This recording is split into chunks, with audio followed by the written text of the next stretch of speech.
Another failed pitch. Amanda smirked from the doorway of my tiny apartment, designer purse swinging from her perfectly manicured fingers. Mom sent me to check on you since you missed another family dinner. Though I can see why you'd want to hide in this. She wrinkled her nose. Charming little space. I took a deep breath, refusing to let her see how much her words stung. My name is Emma Chin, and at 28, I was living what my family considered a disappointment of a life.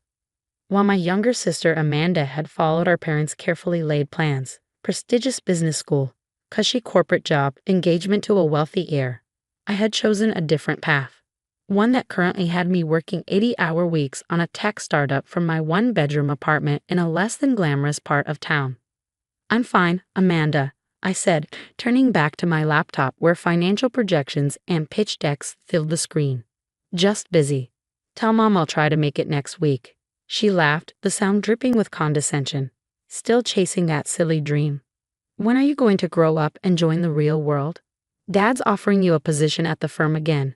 You could have a real career, a real life. My company is real, I cut in, fingers tightening on my coffee mug. Just because you don't understand what we're building. Oh please, she waved her hand dismissively. You've been building for what, 3 years now? And what do you have to show for it? A bunch of code no one wants to buy and an apartment that looks like a college dorm. Meanwhile, I'm getting married in 6 months to James, making partner at the firm, and she gestured to the massive diamond on her finger, actually succeeding in life. The words hit like physical blows, but I kept my expression neutral. Amanda had always been like this, cutting me down to build herself up. Ever since we were kids, she found ways to remind me that she was the perfect daughter while I was the disappointment, the dreamer who refused to fall in line. What Amanda didn't know, what none of them knew, was that my silly startup was on the verge of something huge. For 3 years, I'd been developing an AI-powered financial analysis platform that could process and predict market trends with unprecedented accuracy. We'd had our share of setbacks and failed pitches, but last week everything changed. A major tech investor had seen our demo and immediately recognized its potential. The meeting I'd missed family dinner for? It wasn't another failed pitch, it was signing preliminary paperwork for a $30 million acquisition deal. But I hadn't told my family yet. After years of their doubt and dismissal, I wanted everything finalized first. My wedding is in 6 months, Amanda continued, examining her nails. Try not to embarrass the family by showing up in whatever discount store clothes you're wearing these days. And please bring an actual gift, not another one of your homemade presents. I have a reputation to maintain. I thought about the envelope sitting in my desk drawer, the one containing proof of the acquisition deal that would make me worth more than her fiance's entire family. For a moment, I was tempted to pull it out, to watch her smug expression crumble. But no, I'd wait. The timing had to be perfect. Don't worry about my gift, I said mildly. I've got something special planned. She rolled her eyes. Whatever. Just don't make us look bad. Mom and Dad have enough to worry about with you being. She gestured vaguely at my apartment, like this. After she left, I sat back in my chair, emotions churning. The apartment she'd mocked was small, yes, but it had been my launch pad. The worn couch had hosted countless late-night coding sessions. The whiteboard-covered walls held the evolution of algorithms that were about to revolutionize financial technology. This was where I'd built something real, something valuable, despite their constant criticism. My phone buzzed, another message from Mom asking why I'd missed dinner. I ignored it, focusing instead on the latest email from our investors. The due diligence process was nearly complete. Soon, very soon, everything would change. The next few weeks passed in a blur of meetings, paperwork, and careful planning. The acquisition deal was moving forward, but I insisted on absolute secrecy. Outside of my small team and the investors, no one knew what was coming. Amanda's wedding preparations provided the perfect cover. Everyone was too busy with cake tastings and venue tours to pay much attention to my continued absence from family events. Then came the day that changed everything.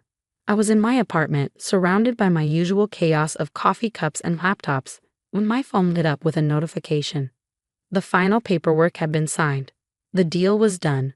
My tiny startup, the one my family had dismissed as a waste of time, was now officially worth $30 million. I sat there for a long moment, staring at the confirmation email. 3 years of work, of doubt, of pushing through their criticism and judgment had led to this.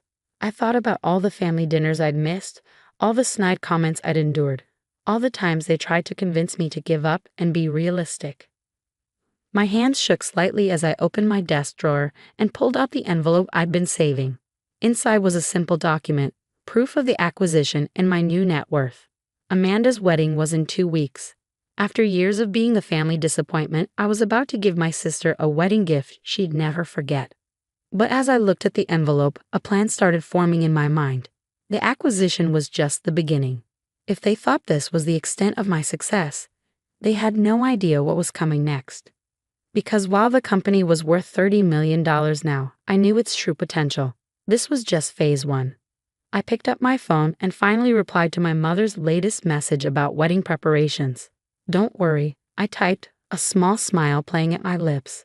"I'll be there, and I have the perfect gift planned." The next day, I walked into my first meeting as a newly minted millionaire. The old boardroom where I'd once pitched desperately for funding now felt different.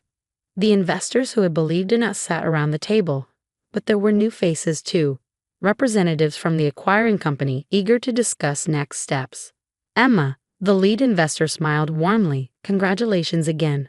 Are you ready to announce the acquisition publicly?" I shook my head, thinking of Amanda's upcoming wedding. "Not yet. Let's wait 2 more weeks. There's something I need to do first." They looked curious but didn't push. They'd learned to trust my instincts. After all, those instincts had just made them all very wealthy. As I left the meeting, my phone buzzed with another text from Amanda. "Mom says you're finally coming to the wedding. Try not to ruin my special day with your entrepreneur talk. No one wants to hear about your failed startup."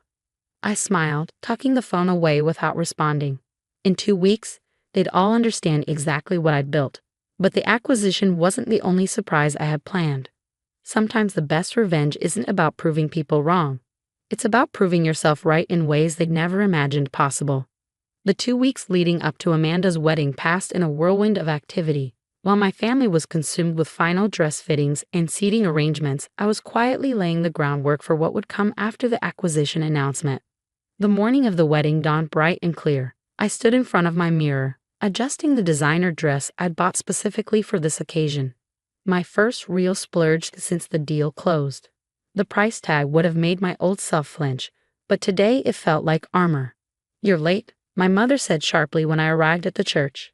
She looked elegant as always, not a hair out of place. "Amanda's been asking where you are. Try not to cause any drama today, Emma. This is your sister's moment." I bit back a laugh at the irony. If she only knew what was coming. The ceremony was exactly what you'd expect from an Amanda Chan production. Extravagant, picture-perfect, and designed to impress. I sat quietly in my assigned seat, watching my sister marry into what our parents considered an impeccable merger of 2 wealthy families. James' father owned one of the largest real estate development companies in the city, and the wedding was as much about business connections as it was about love. During the reception, I waited patiently for the right moment. Amanda was holding court at the head table, basking in attention and compliments when I approached with the envelope. "Time for my gift," I said, keeping my voice light despite the tension thrumming through me. Amanda's smile turned sharp. "Oh, you've actually brought something. I assumed you'd make excuses about being too." She paused meaningfully, financially constrained. Several of her friends tittered, and I saw our mother close her eyes in embarrassment. James, Amanda's new husband, at least had the decency to look uncomfortable.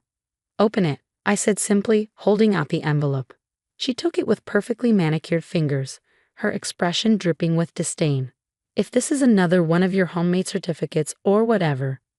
The words died in her throat as she pulled out the documents. I watched her eyes scan the page, widening as the numbers registered. $30 million. My company's valuation. The acquisition details. My new net worth. "I don't," she started, her voice faltering. "This isn't real," I supplied helpfully. "Oh, but it is. That silly startup you've been mocking. Turns out it was worth something after all." The color drained from her face as she continued reading. Around us, guests were starting to notice something was happening. Our mother stepped closer, peering at the documents in Amanda's trembling hands. "What is this?"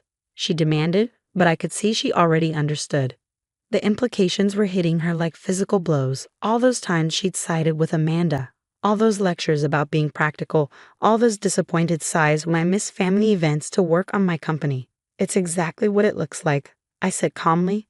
The company you all dismissed. It just sold for $30 million. Consider this my wedding gift.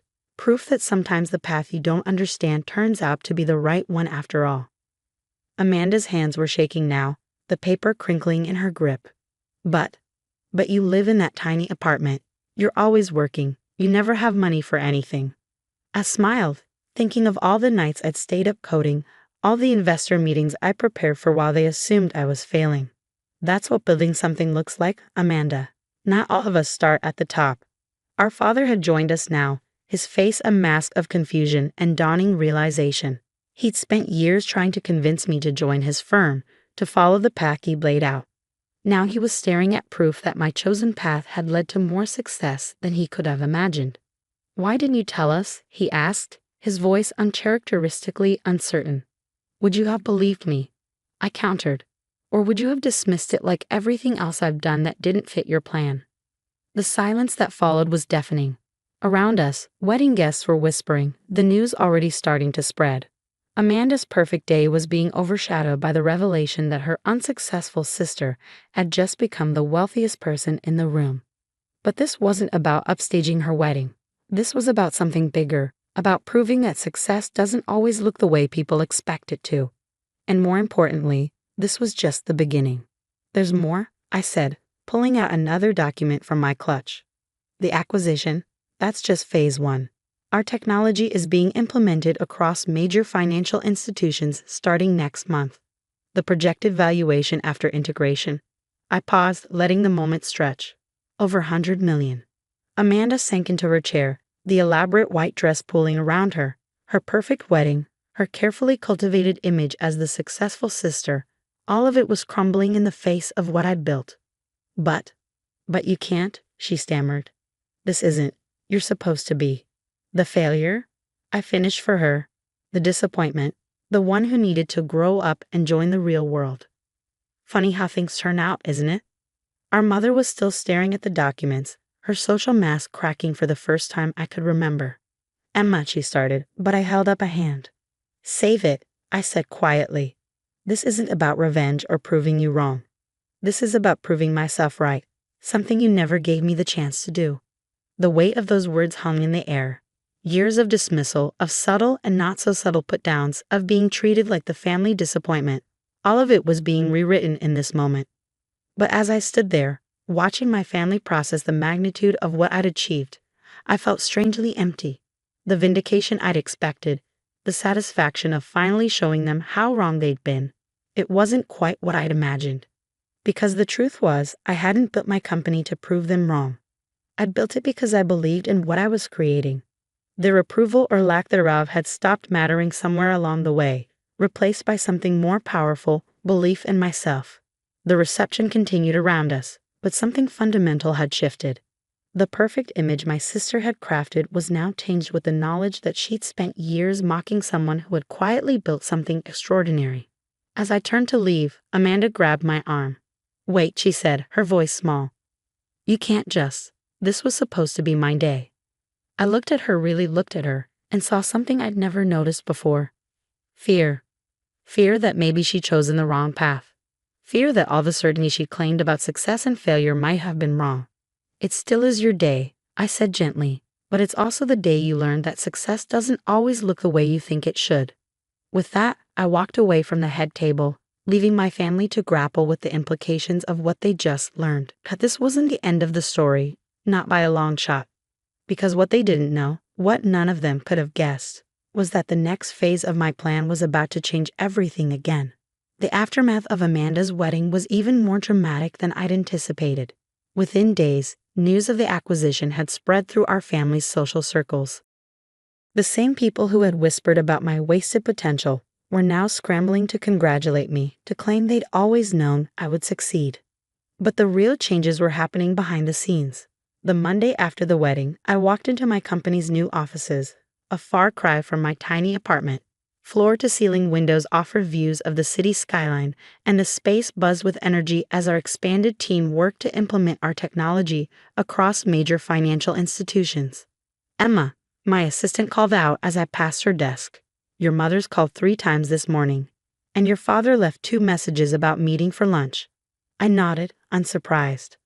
Hold all family calls for now. We have more important things to focus on. The next few weeks were a whirlwind of activity. While my family tried desperately to process what had happened, I was focused on phase 2 of our expansion. The initial $30 million acquisition was just the beginning. We were now working on integrating our AI technology into the global financial system in ways that would revolutionize how markets operated. Amanda tried reaching out several times, her messages oscillating between apologetic and defensive. You could have told me, one text read. We're sisters. I deserve to know. I didn't respond. Years of her constant belittlement and mockery couldn't be erased with a few hasty apologies prompted by my success. Then came the day that changed everything again. I was in a meeting with our development team when my phone lit up with breaking news. James' family's real estate empire, the one Amanda had married into, was crumbling. Their major projects were failing, and rumors of financial misconduct were surfacing. My AI platform had predicted this collapse months ago. It was part of why I'd chosen Amanda's wedding day for my announcement. I'd known what was coming, known that her perfect marriage into wealth and status was built on a foundation that was about to crumble. That evening, as I sat in my office reviewing reports, my father appeared in the doorway. He looked older somehow, less certain than I'd ever seen him. Nice office, he said quietly, taking in the space. Different from that apartment we kept telling you to leave. I set down my tablet, studying him.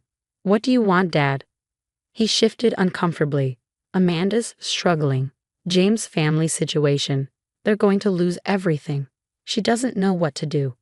And I kept my voice neutral, though my heart raced. This was the moment I'd been waiting for. And he hesitated. She needs help. Financial help. The kind of help that you're now in a position to provide. I let out a small laugh.